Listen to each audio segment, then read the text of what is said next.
Sejam bem-vindos, esse é mais um ClimaCast, eu sou a Carol. E eu sou o Gil. E hoje a gente pensou em falar com vocês sobre uma palavra específica, um conceito que é muito utilizado por nós que trabalhamos com arte e que geralmente gera dúvida na galera, que é o contemporâneo. Não só o conceito da palavra, mas também o que significa ser uma pessoa contemporânea, né? Que eu acho que talvez esse seja o desafio que a gente vai tentar hoje conversar sobre. Eu acho que a gente vai tentar fazer o seguinte, a gente vai partir de um conceito estabelecido, teórico, e vai tentar trazer um pouco, né, para o mundo, assim, para a vivência de todo mundo e principalmente para a arte, né, que a gente usa muito esse termo arte contemporânea. E muitas vezes, quando a gente pergunta sobre isso, as pessoas não sabem muito bem definir o que é arte contemporânea, o que é a palavra contemporâneo. Então, acho que é legal a gente conversar um pouco sobre isso hoje.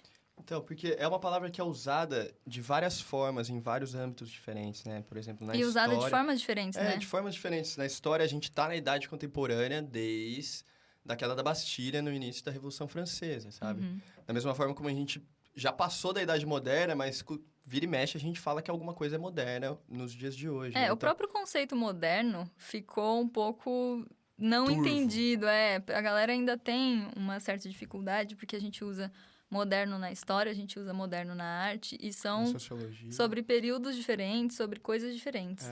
Então, se a gente não conseguiu entender o moderno ainda, o contemporâneo tende a ficar ainda mais complicado para a gente chegar. Sem dúvida. Então, eu acho que é legal da gente pensar no macro e ir aprofundando até chegar na arte em específico, né?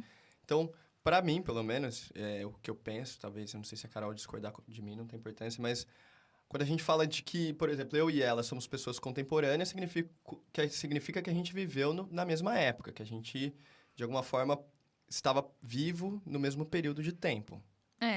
Eu acho que se a gente pegasse essa palavra, definição do dicionário, eu acho que seria mais ou menos isso, assim, não pessoas, né, mas coisas que convivem dentro de um mesmo espaço cronológico ali, né, dentro da história. E acho que essa é a definição mais prática, assim, mais simples, que a gente pode colocar, né, que são duas coisas que convivem no mesmo tempo, na mesma época, que acabam sendo, né... E que não necessariamente é o presente, porque eu acho que é aí que gera uma... Por exemplo, o Ronaldo e o Rivaldo foram contemporâneos de seleção brasileira. Sim. Sabe? E aí, quando a gente vai falar em contemporâneo e outras coisas, a gente está na idade contemporânea, que é o tempo presente, a gente são coisas contemporâneas acontecendo. Eu acho que isso gera uma confusão, assim, da gente pensar no contemporâneo que é agora, que é o nosso contemporâneo, né? Nós somos contemporâneos uns aos outros. Mas a gente pensar no contemporâneo de outras épocas. Então, se a gente pensar no Renascimento, os artistas renascentistas eram contemporâneos entre eles. Mas se a gente esticar um pouco mais ainda, existem questões contemporâneas do Renascimento que ainda estão contemporâneas até hoje. Então, eu acho que isso é que vai transformar esse conceito numa coisa mais complexa, assim, e mais interessante também de conversar e discutir sobre. Que é essa coisa, essa percepção do tempo como uma coisa não necessariamente linear e não necessariamente disruptiva. Então, não é porque passou muito tempo que uma coisa considerada antiga ou que foi feita há muito tempo atrás já não é mais contemporânea, né? Eu acho que conceitos conseguem sobreviver ao tempo e principalmente falando sobre arte, filosofia, essas coisas. Eu acho até que é uma das principais questões que transformam uma coisa, um objeto em arte, um texto de literatura em arte, é essa capacidade de ultrapassar várias épocas, várias eras e continuar sendo contemporânea no sentido de continuar sendo relevante, assim. De continuar sendo significativa, fazendo sentido. Trazendo questões, assim, para as pessoas que vão estar tendo contato com aquilo. Porque a gente costuma olhar para a história, para o tempo e ver, né, aquela organização pautada em algumas rupturas, como eu citei agora, a queda da Bastilha, mas não quer dizer que, a partir daquele momento, tudo mudou, página nova e as pessoas deixaram de viver da mesma forma, passaram a viver de outro jeito. Não, isso é mais um símbolo, um significado para que a gente tente, de alguma forma, se organizar. Mas a vida daquelas pessoas que não estavam em Paris naquela época mudou pouca coisa, sabe? A questão é que existe uma longa duração, assim, conceitos que vão permeando e se misturando, sendo desconsiderados ou somados, transformados ao longo do tempo, e perceber essas mudanças, talvez no momento em que elas estão acontecendo, é o que configuraria uma pessoa atenta, né? E, por consequência, uma pessoa contemporânea do próprio tempo, né? Então, isso que você falou agora me lembrou um trecho de um filme, depois eu posso até procurar que filme que é, que eu vi só o trecho, na verdade, numa aula da pós-graduação, que se passa, assim, num contexto, né, antigo, assim, que eles fazem uma anedota sobre o Renascimento, assim, né? Quando muda do antigo, né? Do medieval para o Renascimento.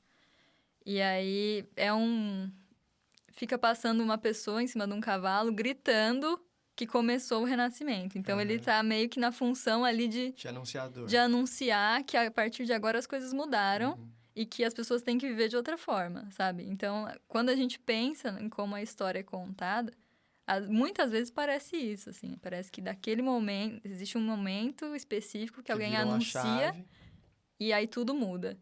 E não é bem assim. A gente, sendo brasileiro, sabe muito bem que ideias, apesar de, às vezes, serem ultrapassadas para o grande consenso das pessoas, continuam encalacradas na raiz da forma como a gente se organiza como sociedade, como país. E eu acho que mesmo se a gente pensar em trajetória individual, assim, do jeito que a gente é criado, mesmo que as nossas ideias mudem, que a gente aprenda, que a gente se desenvolva, muitas coisas, muitos conceitos que a gente aprende que são ultrapassados, mas como a gente foi criado sob essas verdades, a gente acaba tendo atos falhos, a gente ainda assim comete erros, mesmo sabendo que aquilo já, individualmente, já não faz mais sentido.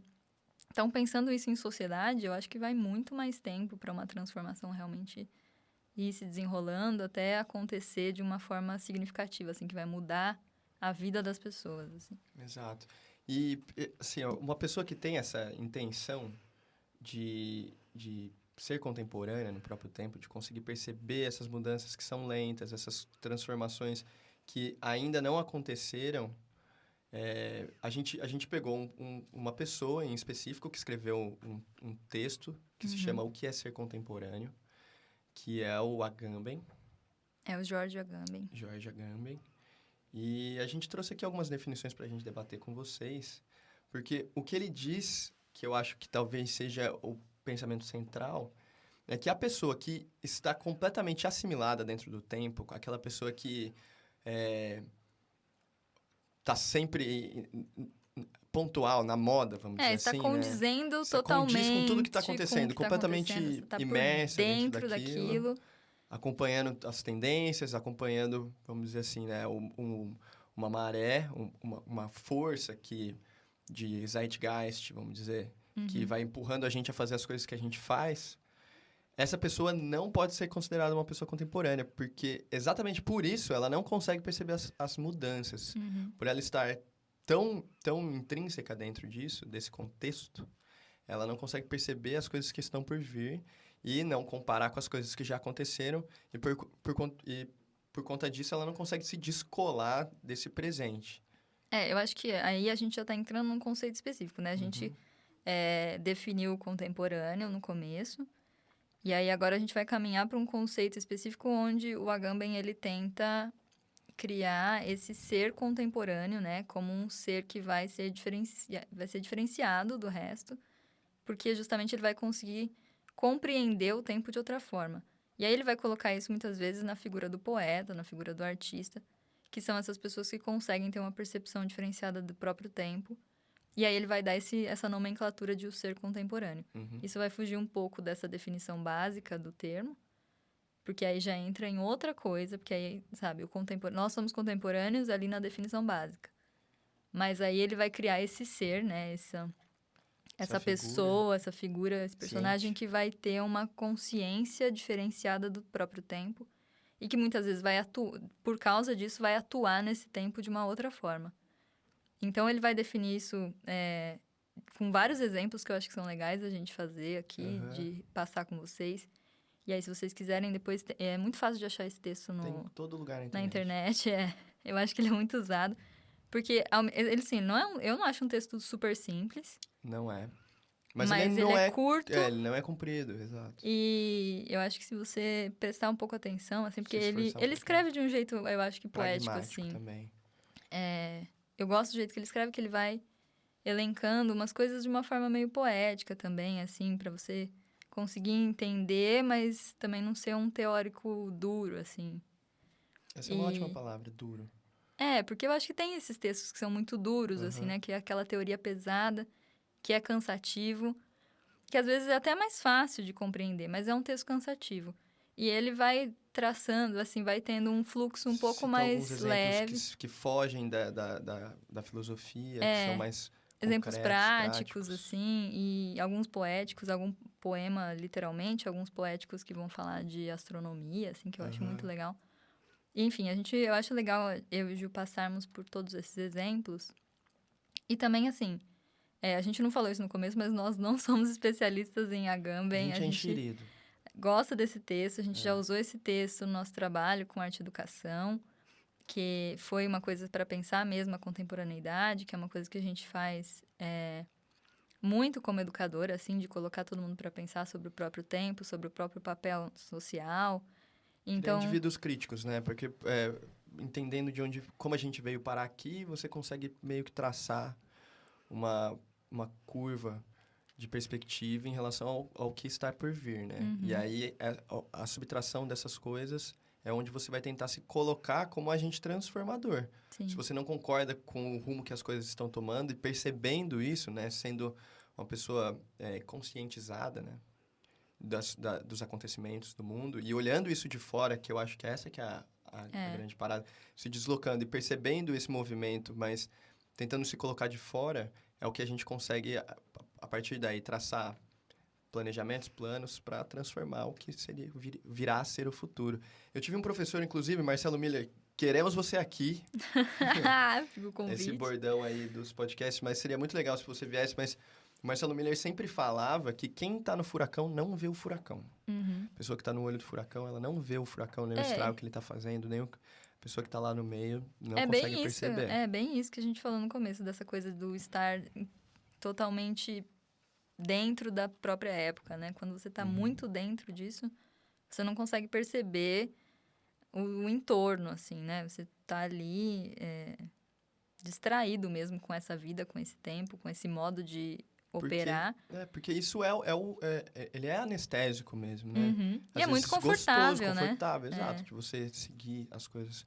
É um esforço que você tem que fazer e não é um esforço igual no filme Matrix, que eu agora escutei um barulho e me lembrou disso, saindo da Matrix, de que de repente te desplugaram e acabou, agora você é uma pessoa que está acordada, né? É um esforço contínuo de tentar ir sempre percebendo as transformações, porque às vezes algo começa de um jeito e no meio do caminho vai se transformando e aí não necessariamente continua sendo algo acordado. Às vezes ele é assimilado por outros contextos, por outros acontecimentos e tal, e se transformando. Eu acho que é isso, assim. Nosso trabalho tenta muito, com educação, incentivar com que as pessoas façam esse movimento de deslocar, né, um pouco desse tempo e tentar observar de fora. Como que é o nome daquela visão do videogame quando você vê de cima, assim? A visão de Deus, que a gente falou. Visão de Deus. Talvez tenha outro nome, mas essa eu acho que é um pássaro, né? Como se você estivesse olhando. Como se você estivesse olhando de cima, assim. Tentar perceber como que se organiza, como que, né? Até na própria trajetória individual, assim. Como que você veio, de onde você veio, por que foi dessa forma. E aí, a partir disso, ter um olhar mais crítico sobre as coisas que vão chegando até você, né? Porque hoje em dia a gente tem essa questão de estar sempre com muita informação, muita coisa acontecendo. Hoje a gente até estava falando o quanto a gente está cansado, né? Tem muita coisa para fazer. Mas aí, com esse olhar um pouco mais deslocado, um pouco mais distanciado, às vezes a gente consegue ter uma percepção melhor, assim, do que é interessante, do que não é, do que a gente consegue transformar, do que a gente, né? Muitas vezes tem que aceitar e talvez tentar pensar em outra forma de atuar. Entender nossa superfície de contato também. Né? Então, eu acho que tem isso na educação, e aí por isso também a gente usou esse texto, mas eu acho que é legal a gente entrar um pouco nele e até ler uns pedacinhos pro pessoal. Manda ver. E pra gente pensar também um pouco junto, assim, e aí fica aberto aí os comentários pra gente poder conversar. Eu acho que, esse Esse texto foi, na verdade, uma lição, uma aula que o Agamben deu numa faculdade de arte e design em Veneza. Não faz tanto tempo assim, acho que 2006, foi eu acho. 2007. 7 ou 6. 6, 7. E aí ele começa, porque isso é... Pensem o seguinte, isso é uma aula inaugural, né? De uma disciplina. E aí ele vai falar sobre esse ser contemporâneo, já também numa questão de educação, de incentivar, né, as pessoas que estão ali participando dessa aula. Ou escutando a gente agora. Exatamente. A terem esse olhar, a se esforçarem para serem esses seres contemporâneos que ele vai definir aqui. E aí ele coloca essa pergunta que eu acho que é legal, eu vou fazer essa pergunta e vocês pensem aí, mas depois a gente segue, porque a gente já falou sobre isso. E então ele fala de quem e do que somos contemporâneos. E antes de tudo, o que significa ser contemporâneo. Então, enfim, a gente já falou um pouco sobre isso, né? Sobre Mas o nosso essa tempo. ideia de se situar em relação àquilo que está à nossa volta, né? Aquilo que já aconteceu. E Porque até... tem essa diferença também, né? Isso vai aprofundando depois e vai, né? De quem somos contemporâneos, não é uma pergunta tão simples assim, né? Não. Porque nós somos contemporâneos aqui, eu e o Gil, a gente vive, né, de formas parecidas, temos ideias parecidas, mas pessoas em outros lugares do mundo, nesse momento, em 2021, têm pensamentos e modos de vida muito diferentes. Então, existe essa questão também, eles são contemporâneos a nós ou não? Eles vivem de uma maneira diferente, pensam de uma maneira diferente. Então, esse estar contemporâneo ao outro, mesmo pensando numa janela de tempo específica, ainda é muito questionável, muito discutível. E não necessariamente na ideia de progresso, né? Eu acho que isso que é importante da gente frisar, tipo, de pessoas estarem vivendo em lugares diferentes, mas não como se se algumas pessoas tivessem mais progredido mais ou tivessem mais evoluídas, essa palavra que é muito tensa, pesado. do que outras, mas de contemporâneos de modo de vida mesmo, de formas de se organizar e que não quantificando elas como boas ou ruins, mas diferentes. Sim, é que eu acho que essa questão, nessa visão, né, dos evoluídos, dos civilizados, não civilizados, Progresso mesmo. é uma coisa muito colonizadora e que não cabe mais em lugar nenhum. Mas é isso, são, né, pensar nessa questão do ser contemporâneo e, assim, falei em outros lugares do mundo, mas não precisa ir tão longe, assim. Não. Mesmo na mesma cidade que bairros. você, se você pensar em outros bairros, em outras formas escolas. de vida, pessoas que trabalham nos círculos onde você frequenta, eu acho que existem, né, muitos contextos, assim, muitas pequenos círculos de vivência, assim, Contextos, que são muito diferentes entre si, que já cabe talvez esse pensamento do que é contemporâneo a você ou não. E aí, enfim, ele vai falar aqui sobre a questão do contemporâneo é o intempestivo, que eu achei muito bonito, assim, que é uma definição que ele vai dar pro Nietzsche. E que ele também vai usar como... Ele vai usar vários teóricos aqui muito legais de referência, assim, que são teóricos que a gente acaba tropeçando aí, se você se interessa por filosofia, por sociologia, antropologia. Ele vai falar do Barthes também. E depois a gente pode deixar escrito para o pessoal o nome dos teóricos todos, que eu acho que vale a pena pesquisar. Mas aí ele vai falar o seguinte: pertence verdadeiramente ao seu tempo, é verdadeiramente contemporâneo aquele que não coincide perfeitamente com este, nem está adequado às suas pretensões, e é, portanto, neste sentido, inatual. Mas exatamente por isso, exatamente através desse deslocamento, que é o que a gente falou agora, e desse anacronismo, ele é capaz, mais do que os outros, de perceber e apreender o seu tempo. Então é o que o Gil já tinha comentado, Isso. né? Tipo, ele vai falar desse deslocamento. E assim, eu acho que uma coisa que é interessante de pensar, que ele dá alguns exemplos poéticos que eu acho que eu vou comentar um, que é a questão de perceber, olhar para o seu tempo de forma fixa, olhar para ele, mas não perceber nele as luzes, perceber o escuro. O que ele, de uma forma poética, ele está querendo dizer que quando a gente olha e simplesmente só enxerga as luzes, muitas vezes a gente se cega, né? A gente enxerga todas as coisas como sendo uma só, a gente não consegue ver as diferenças, Mas um olhar atento, um olhar mais calibrado, vamos dizer, vai conseguir perceber por detrás dela o escuro que ainda está por vir.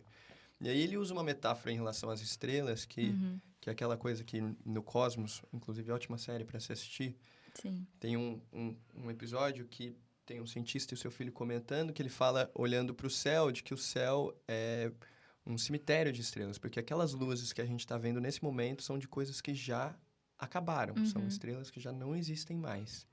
Agora, quando você se volta para o escuro, para o preto dentro desse céu e não para as estrelas, você vai buscar aquelas luzes que ainda estão para chegar. Sim. De estrelas que ainda existem, que estão vindo para cá, sabe? Uma luz que ainda está vindo. Então, buscar alcançar essa luz dentro do escuro é o que vai definir uma pessoa que... Esse ser contemporâneo que ele contemporâneo, diz. é. É bonito isso. É muito bonito, assim. Ele vai falar sobre isso e vai falar também sobre outros exemplos. Ele vai citar uma poesia que eu acho que foi uma das partes que, quando a gente leu esse texto pela primeira vez, a gente bateu mais, assim, em cima para tentar realmente apreender todos esses termos, né? De olhar fixamente. E ele coloca o século como uma fera, né? Então, esse tempo que a gente está chamando tantas vezes como uma fera para se olhar dentro dos olhos, que é uma coisa que muitas vezes não é fácil, que é um desafio, que exige muita coragem. Ele vai falar isso, né, dessa forma, exige muita coragem olhar para esse escuro, encarar essa fera, que é uma das coisas que é um verdadeiro desafio, assim, de perceber o próprio tempo, de estar, né, se colocar nessa posição de ser contemporâneo, que é o de, muitas vezes, se colocar para enxergar o que não está sendo dado, né? Então, isso exige um esforço. Ser taxado de maluco, de ser taxado de... Sabe? E pensando isso, assim, né? E A gente imediatamente pensa nos artistas. Esse mesmo professor, Marcelo Miller, ele dizia que os artistas têm uma antena, assim, e aí essa antena vai tentando captar alguns sinais, e aí ele vai traduzir aquilo que ele está pensando, que ele captou, né? Ele vai digerir aquilo de alguma forma e devolver e cuspir para o mundo em forma de trabalho, né? Em forma de arte. É isso. Eu acho que são dois esforços aí que a gente está falando. O primeiro é de não se deixar cegar por essas luzes, né? Por essas informações, por essas coisas que chegam o tempo todo, né? Que é essa atualização louca do feed o tempo inteiro, muita notícia, muita coisa ao mesmo tempo. E que cada vez mais a gente, né? A gente sente esse sufoco que causa todas essas questões do nosso tempo. Especificamente, né? Acho que a gente está passando por isso mais do que nunca na humanidade, assim. Então, exige esse esforço de não se cegar, né, diante dessas luzes, de conseguir fechar um pouco, né, os nossos olhos para isso. E, ao mesmo tempo, mirar o escuro, né, mirar uma coisa incerta, uma coisa que a gente não sabe, que a gente acredita que essas luzes estão vindo na nossa direção, mas elas podem estar muito longe, elas podem nunca se revelar, entendeu? Então, eu acho que esse é um exercício de se jogar mesmo, sem saber o que vai vir. E por isso que eu falei da coragem. Eu acho que é um se colocar num modo de vida diferente. Sim. Eu tava pensando aqui, porque partindo dessa ideia das estrelas e tal, do escuro que tá atrás, o primeiro esforço que você tem que fazer é de olhar para cima, sabe? Que aí você vai ver, de certa forma, o todo ali, né? O que está acontecendo e o que está por vir ao mesmo tempo. Então, é de ir pincelando, né? Selecionando as coisas. E aí, tem uma coisa que eu costumo fazer, que a Carol, inclusive, acha que é um absurdo, porque precisa ter muito estômago, que é ler comentários do G1. Ah, nossa. Sabe? Porque aquilo eu acho um puta de um termômetro. Mas de você ver aquelas pessoas que sustentam aquilo de certa forma, que fazem todo aquele circo acontecer...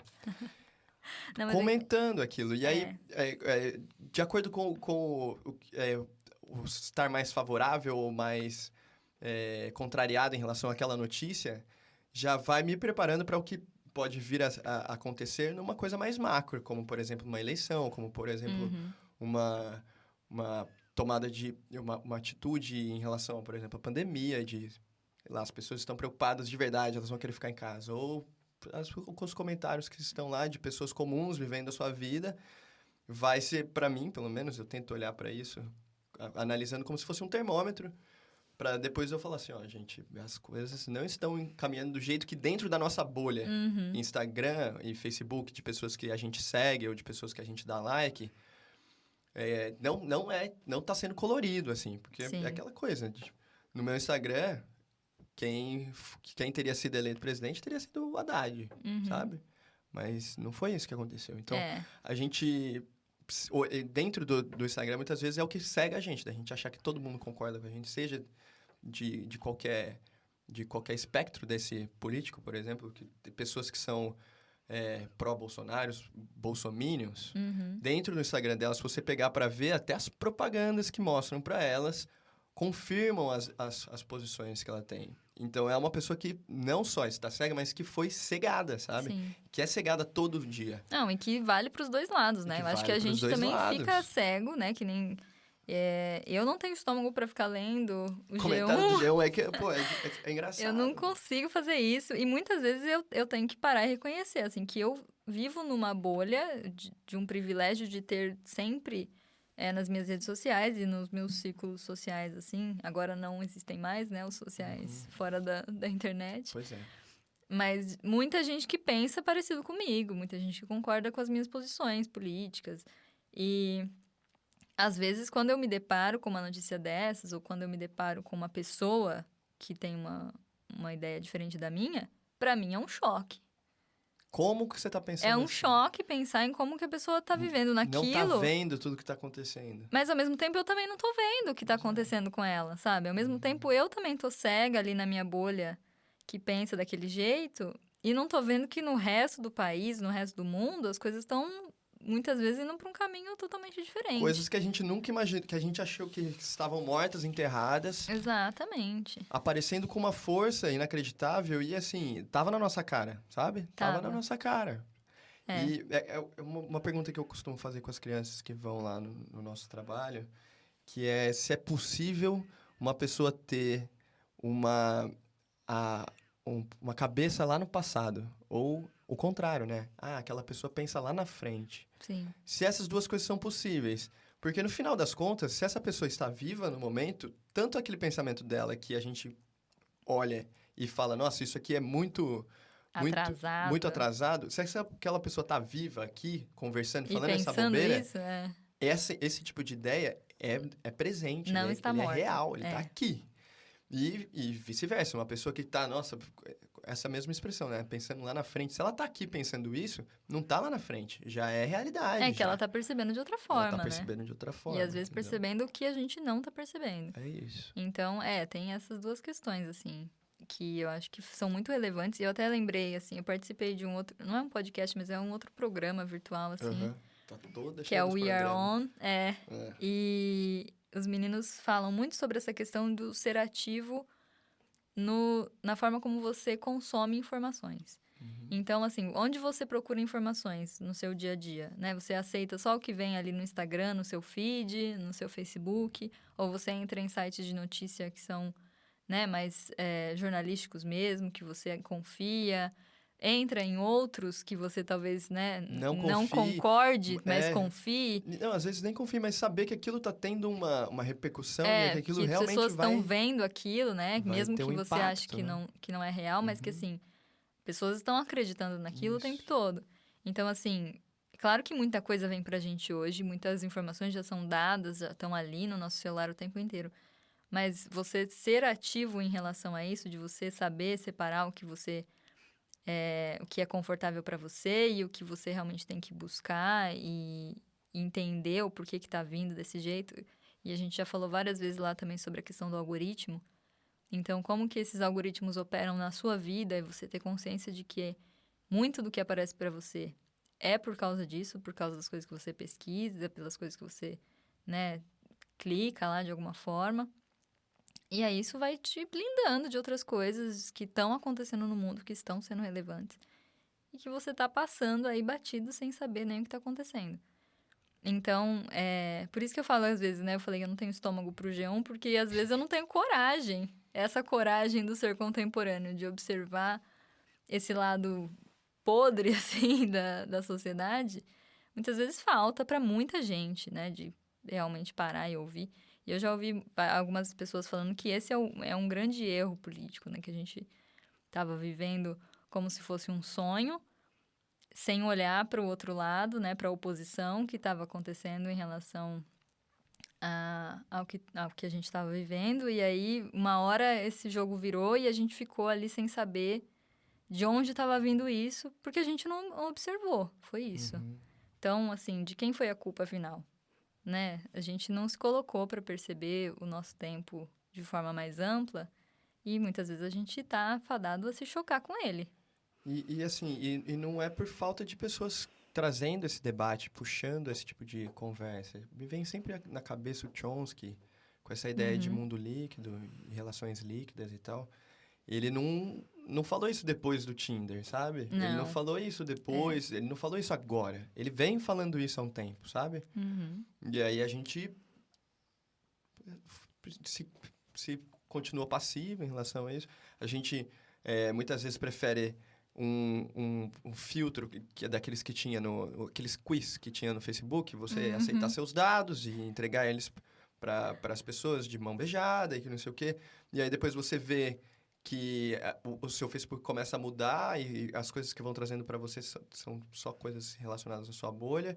E aí ali você tem aquela opção de, se alguém posta algo que você não curte, você tem a opção de não ver, sabe? Você deixa de seguir aquela pessoa.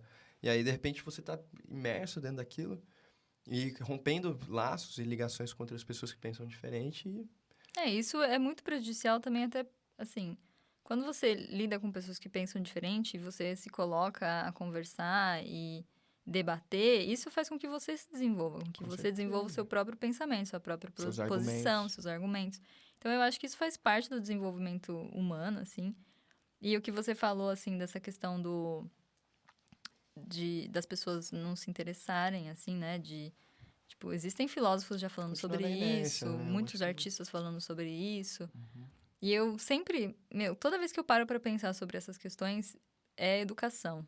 O grande problema, assim, na minha opinião, é de como a educação não forma pessoas para irem atrás desse tipo de conteúdo, para se interessarem por filosofia, por exemplo, ou por arte, ou por literatura.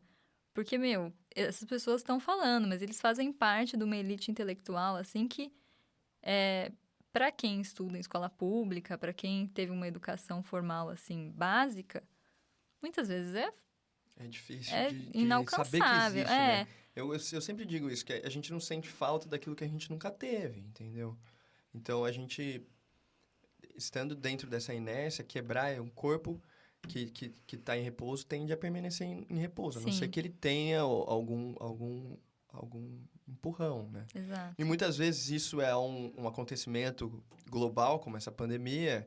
Muitas vezes é um filme que você assistiu que te transforma e que você cola um pôster dele, né, no quarto, ou uma música que você escuta. Uma banda. Uma banda, aquela coisa que, sabe, de repente faz sentido, sabe? Mas quantas vezes isso não é um professor?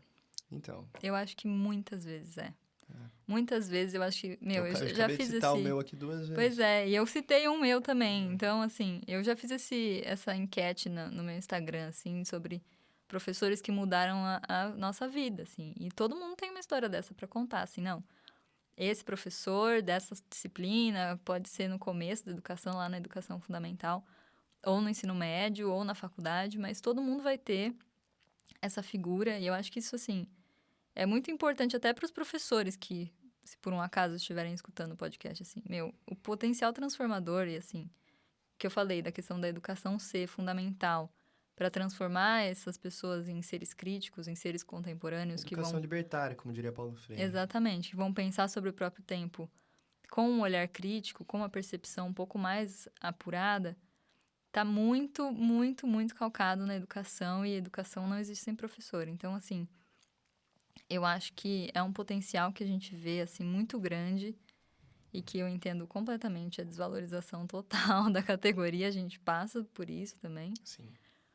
Mas, Eu acho que as pessoas têm essa vontade, existe essa vontade inerte, assim. Porque, por exemplo, tem um canal no YouTube, o Quadro em Branco, ou esses vídeos, assim, que tem esses ensaios sobre algum filme, sobre algum disco, sobre alguma coisa, eles estão sempre pipocando, sabe? em alta, né? Então, sempre vídeos aí que aparecem, seja eles brasileiros ou eles de fora, o canal Meteoro, que agora de um tempo para cá, tem feito um trabalho de colocar a gente em dia, vamos dizer assim, né, das coisas que acontecem. Existem essas pessoas que têm essa vontade de fazer esse tipo de conteúdo, ou de ser esse tipo de professor, ou de ser esse tipo de artista. Sim. E também existe um público que tem vontade de consumir isso e tem vontade de sair dessa inércia, desse repouso, e que tem essa vontade de buscar. A questão é que é isso, é um desafio, precisa de uma coragem de ambas as partes, precisa de um... Eu não sei, é cansativo, sabe? Às Eu acho vezes, que esse público também, assim... na maioria das vezes parece que não vai dar em nada, sabe? Mas é um passo de cada vez, e aí a paciência cobra, né? Como acontece em no sala de aula, no né? tempo que a gente vive, e coisas que são necessárias para poder ter uma relativa vida boa dentro desse plano, nesse mundo que a gente está aqui, sabe? Então, tem coisas que a gente tem que abrir mão, tem coisas que a gente tem que engolir sapo, Sim. sei lá. É. Tem essa questão da frustração, né? Sim, que a gente passa muito, com certeza, assim, dentro da educação, com todas as questões, né? Principalmente estando no Brasil, a gente lida muito com essa frustração de todos os lados, às vezes de não correspondência das administrações ou de não correspondência dos próprios alunos. Exige um esforço diário ali né, que muitas vezes a gente entende o desânimo, porque realmente é difícil. E não interessa quão bom você é, porque, por exemplo, Van Gogh, que as pessoas sempre costumam dizer isso, né? Que ele morreu sem vender nenhum quadro. Ele foi reconhecido depois como um cara diferenciado naquele momento que ele viveu, mas aquelas pessoas que estavam lá não tiveram essa sensibilidade de perceber. A questão é que os quadros dele não foram apresentados para todas as pessoas do mundo. Foram apresentados para algumas pessoas, e aquelas pessoas que estavam ali em volta não conseguiram perceber e mesmo isso. essas pessoas, às vezes demora um tempo para a pessoa perceber o quão transformador foi aquilo na vida dela lá atrás, assim. Então, se a gente para pensar, muitas vezes a gente só adulto vai entender que aquele professor lá atrás fez uma diferença enorme na nossa vida. E esse professor nunca vai saber a diferença que ele fez. A não ser que você ligue para ele. Professor, eu já ouvi alguém falando sobre isso, assim, o professor, ele tem esse papel de utopia. Ele tem que assumir esse papel de utopia, de semear coisas ali, sabendo que ele provavelmente não vai viver para ver aqueles frutos. Semente de mostarda. Não vai saber, entendeu? Então, assim, é uma questão de escolha mesmo, e é uma escolha difícil. Mas eu queria trazer um pouco dessa questão contemporânea para a arte, que a gente já falou um tempão aqui. E aí eu queria falar um pouco sobre arte na questão do contemporâneo, porque é uma questão, né? Todo mundo fala, e arte contemporânea, eu trabalho com arte contemporânea, e toda vez que eu falo isso, imediatamente cai uma barreira entre eu e a pessoa com quem eu estou conversando, porque imediatamente a pessoa fala assim, não entendo disso. Como se fosse grego. Não, arte contemporânea, não sei nem o que é, e cria mesmo fica na defensiva. É aquele trem. Fica uma defensiva ali, de não banana entender pregada isso. na parede, né? Exatamente. E as pessoas vão... Porque tem isso também, né? A arte contemporânea, ela é muito fechada em si. E o que acaba saindo para os noticiários principais são só as coisas mais absurdas, entre aspas, né? Chocam de alguma mais forma. chocantes, mais disruptivas por algum motivo. E aí as pessoas que normalmente não acompanham ficam muito chocadas, né? Que não fazem parte desse círculo. A gente, às vezes, fica chocado com o que está acontecendo, a gente que está ali envolvido. Mas justamente por quê? Porque essa questão, quando a gente fala desse ser contemporâneo, que o Agamben define, imediatamente me vem a figura do artista deslocado, como o Gil citou, Van Gogh, ou de vários outros, né? E não precisa ir muito longe, existem artistas, né, que a gente conhece aqui nacional, que nunca fez sucesso, que tem problema com a parte financeira, tem problema com a própria família, não consegue se encaixar nessa sociedade em que vive. Eu acho que uma das figuras que se colocou primeiro como esse artista marginal, assim, foi o Courbet, que é uma das obras que a gente conversou sobre. Bastante. A gente conversou sobre esses dias. Que era esse artista que não se encaixa na sociedade por algum motivo, que não consegue lidar com todas essas formalidades, né? De estar nesse mundo, de cumprir esses deveres que a gente tem que cumprir para participar de alguma forma. E aí, eu entendo muito esse ser contemporâneo como esse artista que vai se distanciar, que vai muitas vezes ficar marginal mesmo. Mas que vai ver o mundo de outra forma, assim. E que muitas vezes é aquele artista que tá na rua, que a gente passa, que a gente não presta atenção, que tá fazendo qualquer coisa ali. Muitas vezes é aquela pessoa que mora na rua, inclusive, né? Que tá em situação de rua, porque não consegue se adequar de nenhuma forma. E se a gente prestar atenção, muitas dessas pessoas fazem poesia, fazem rap, fazem pintura, fazem alguma coisa ali, se expressam de outras formas. E que são essas percepções, assim, que talvez depois de um tempo faça mais sentido pra gente que tá ali inserido naquele mundo e que acaba não percebendo da forma que eles percebem. Uhum. Então, eu fiquei pensando muito nisso, assim, como a arte contemporânea pode ser um canal de exercício mesmo para esse olhar contemporâneo que a gente pode ter sobre o mundo, né? Então, quando a gente está diante de uma obra de arte, que muitas vezes é enigmática, que é esquisita, né? Que nem você falou, aquelas pinturas que não tem esquisitas. Um conceito fechado. Não sei o que é, por que isso é arte, não entendo. Mas às vezes justamente esse embate, né, esse questionamento. Esse desafio. Porque eu acho que é sempre assim, quando a gente lida, né, na arte e educação com o público, a gente sempre convida eles a justamente fazer uma crítica sobre o que eles estão vendo, né? Então, não é chegar e falar assim, não, isso aqui é arte, eu vou te contar por quê. Você acha que não é arte, por que você acha que não é, então? Que né? falta aí pra ser? O que você acha disso? Você não gostou por quê? Você gostou por quê? É arte só porque tá aqui? E aí, assim, a gente justamente convida esse questionamento, porque eu acho que, assim, muitas vezes a gente mesmo não vai saber dizer agora o que vai ser relevante mais pra frente. Muitas vezes, eu tava pensando nisso, porque esse circuito, esse mercado, essa esfera de conhecimento, tudo isso é feito de pessoas que podem estar erradas também, Exatamente. sabe? Exatamente. E que podem levar muitas pessoas ao erro por conta disso, sabe? Que podem botar o holofote em algo que às vezes até de forma inocente, acredita que seja o correto. Sim. E deixar nessa penumbra aí, muitas vezes no escuro mesmo, pessoas que realmente depois vão se transformar em algo... É a famosa distanciamento histórico, né? A gente precisa de uma distância que é justamente essa coisa. E o próprio Agamben vai falar sobre isso quando ele fala que o ser contemporâneo, ele vai olhar para o passado e ele vai ter um olhar sobre o passado, conseguindo muitas vezes trazer questões que seguem contemporâneas, né? Que seguem relevantes. Então, ele vai conseguir enxergar esse passado já com uma maneira diferente. E a partir da relação que ele vai fazer com o passado e com o presente, ele muitas vezes vai conseguir ter um pensamento e aí conseguir, talvez, entender o que vai ser relevante, né? O que vai acabar ficando a longo prazo, assim. Então, tem uma parte aqui que ele fala que esse ser contemporâneo está à altura de transformá-lo, o tempo, no caso, e de colocá-lo em relação com outros tempos, e de nele ler de modo inédito a história e citá-la. Então, ele vai conseguir ler nesse tempo e no passado essas relações que a princípio ninguém tinha feito. Não tinham percebido ainda. Não tinham colocado.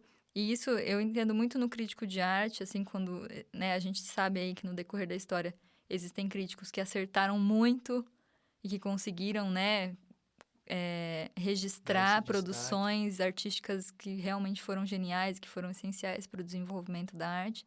Mas também tem críticos que erraram muito e que excluíram uma grande parcela de produção artística que depois, com o tempo, acabou sendo retomada e vista como uma coisa muito relevante. Uhum. Então, quando a gente fala de arte, e pensando que nem todo mundo é um ser contemporâneo e que esse ser realmente é uma coisa relativamente rara, é uma busca constante, a gente está muito sujeito. Então, por isso que quando eu falo da arte contemporânea mais recente, a gente muitas vezes não sabe o que vai ser mesmo relevante mais para frente. Muitas vezes, quando eu estou conversando com alguém no instituto ou quando eu estou conversando sobre arte, as pessoas me perguntam sobre isso. E eu vou falar, o meu olhar como especialista de arte, um olhar de crítico, dentro de uma exposição de arte, é muito diferente do olhar que eu proponho quando eu estou com uma turma de pessoas, que estão ali visitando. Uhum. E essas pessoas não vão ter as referências críticas de história, mas elas estão ali para outra coisa, para um exercício. E esse exercício é justamente esse, de olhar um objeto diferente, único, que foi feito por uma pessoa que elas provavelmente não conhecem, e tentar entender esse objeto de alguma forma, né? Se colocar ali diante daquele desafio de desvendar esse mistério.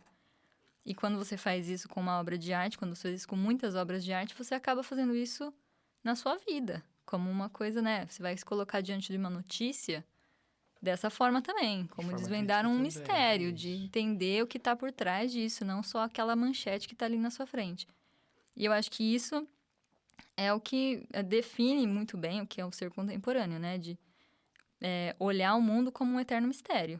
E de estar disposto a sempre fazer esse exercício de tentar descobrir algo por trás do que está vendo. Descobrir algo a mais e algo a mais. Sempre assim. Porque eu acho que... É assim, claro que tem gente que naturalmente é mais curioso e que gosta desse estímulo. Mas eu acho que... Se todo mundo for incentivado, eu acho que todo mundo consegue ter um olhar um pouco mais sem dúvida nenhuma, apurado, sem dúvida assim. nenhuma. E aí? Mais alguma A gente coisa? precisava citar alguns artistas, né? Putz, vamos pensar em alguns artistas aí que... Marcel Duchamp é o primeiro que vem na minha cabeça. Porque ele é o pai desse cara, É um descoladão mesmo. Do contemporâneo. Essa palavra, inclusive, descolado do quê? Pois é. Nossa, eu não sei de onde vem essa gíria. Pode ser disso. Pode ser que seja. Pode ser que um ser contemporâneo se definiu como descolado. Para quem é da cidade de Ribeirão Preto, aí o MARP inaugurou uma exposição. Acredito que hoje é dia 10? Hoje é dia 10. Quinta. Dia 8 inaugurou uma exposição lá no MARP. Eu acho que ela vai ficar um tempo. Tem aí uma artista que chama Azul. É Mariana Azul? Marcela Azul? Não vi. Azul.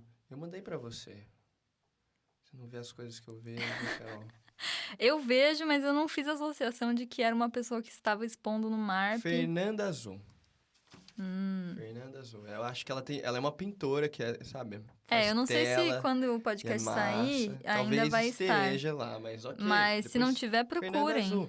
Eu acho massa as pinturas dela, acho que elas têm esse... então. Eu fui lá cheiro atrás, de algo fresco, sabe? Eu fui lá atrás no Marcel Duchamp como uma indicação, porque ele justamente, né, tem essa obra que, inclusive, se eu não me engano, o Peter Burger vai citar como um exemplo quando ele vai definir vanguarda. Então, ele tem uma coisa muito desse ser contemporâneo, de ver além do tempo, de não só ver além, mas de fazer uma obra que vai transformar a história da arte para sempre, assim. Mas tem muitos artistas. O Andy Warhol é um dos grandes nomes aí. Marcelo Nietzsche, que é um cara que vem nessa ideia. Que vem na ideia do pop. Do pop art. Eu acho que o Cildo Meirelles é um ser extremamente contemporâneo. Sempre. Que vale muito a pena, assim. Cildo Meirelles, procurem Torre de Babel. Vale muito a pena pesquisar, porque são obras muito perspicazes, assim, né? São muito espertas, inteligentes. Eu acho que ele consegue fazer uma... E aí, pensando num artista que teve mais...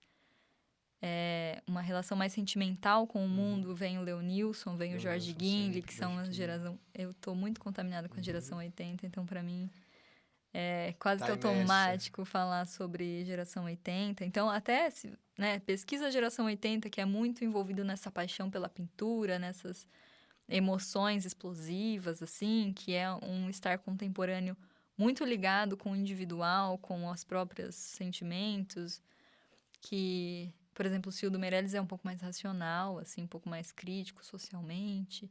Então, são abordagens muito diferentes desse estar, sendo contemporâneo dentro de uma sociedade, assim, e do estar atuando como esse ser contemporâneo, que eu acho que o diferencial do artista e do poeta, muitas vezes, é esse, né? Ele não só percebe, mas ele atua transformando esse contexto. Então, ele vai fazer uma obra, ele vai fazer uma, seja ela literária ou de artes visuais ou de qualquer outra linguagem das artes, ele vai fazer... Eu ouvi uma vez alguém falando sobre isso, assim, que a obra de arte sempre nasce da insatisfação. Então, sempre nasce do artista pensando que falta alguma coisa no mundo e ele precisa fazer essa coisa. Então, essa é a forma como o artista atua no contexto e, muitas vezes, a partir dessa atuação, ele transforma esse contexto que ele está percebendo. Ou ele deixa escancarado o que está acontecendo.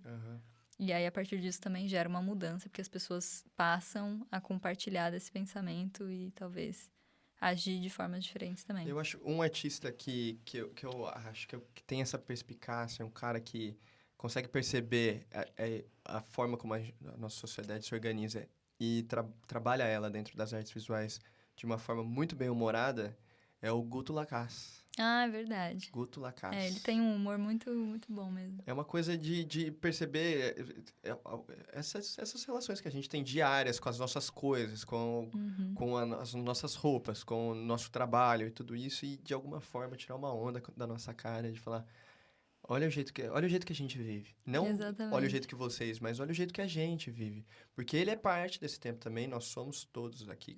Partes do tempo, do nosso tempo, né? A gente não é... Eu acho que essa frase aqui é interessante, que o ser contemporâneo, ele não é um nostálgico e nem um futurista. Ele é uma pessoa que entende a relação entre as duas coisas. Ele não é um cara que olha para o passado e fala, puta, lá que era massa. Aqui, nesse conceito aqui... Não, é de olhar do jeito que a gente vive e perceber ela como se fosse uma máquina mesmo.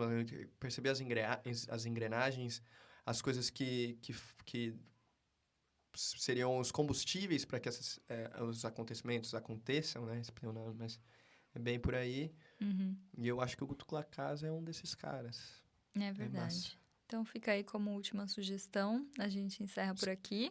Quer falar mais alguma coisa? Eu tava pensando em algum filme, mas... Puts. Sei lá. Eu acho que, olha, um filme que é bem mainstream, que eu acho que pensa muito sobre o nosso contexto, é o Her. Her? Lindo. Her, assim, é um filme que é bonito, muito bonito esteticamente, né? Visualmente ele é muito bonito. E ele pensa as relações humanas de uma maneira muito poética, assim, que é um pouco isso, assim, de pensar como a gente tá vivendo, como a gente tá lidando. Um exercício de onde isso vai parar.